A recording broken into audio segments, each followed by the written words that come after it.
Part 5.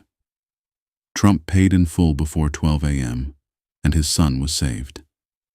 His son would remember the baby Hulk family for the rest of his life. Part 6. Mr. Jackson's son got into trouble while driving a car that was not insured and using the wrong license plate. Unfortunately, he got into an accident, and it was his fault.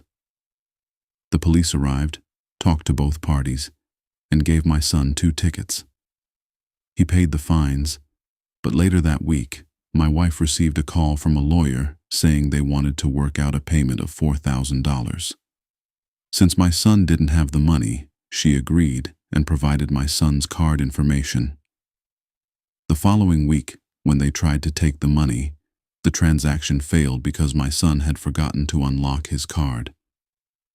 Soon after, my wife received another call from the lawyer, claiming they had been trying to reach her and my son but had gotten no response.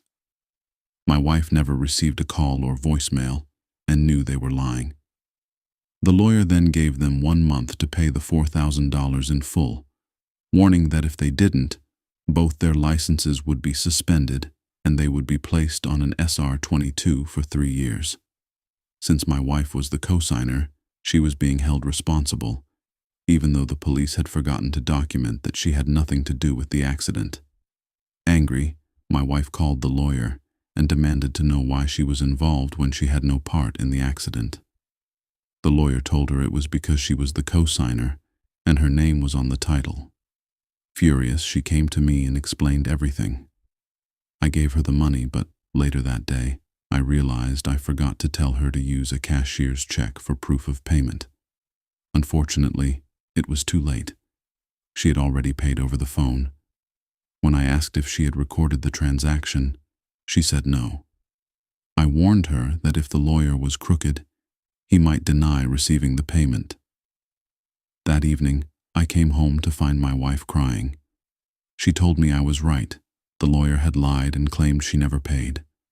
I didn't need to hear any more. I gathered my boys, and we went to pay the lawyer a visit. When we walked in, the lawyer and his colleagues immediately became uneasy. The crooked lawyer looked me up and down and nervously asked, "Can I help you?" I got straight to the point.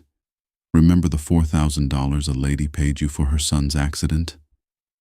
The entire room went silent. The lawyer's colleagues avoided eye contact and he started to sweat. "No," he muttered.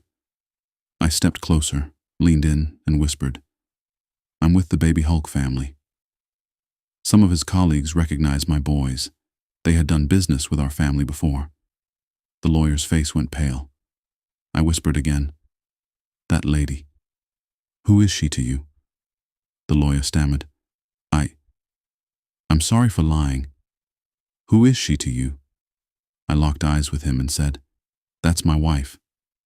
The lawyer's face twisted in fear, and I swear he looked like he peed himself. I told him to fix it. Trembling, he dropped to his knees and begged, "I will. I'm sorry." The next day, I came home to find my wife beaming with happiness. She told me the lawyer had refunded $5,000 instead of $4,000, and my son and I no longer had anything to worry about. Everything was taken care of. My wife smiled and said, "God is good." I nodded and replied, "All the time."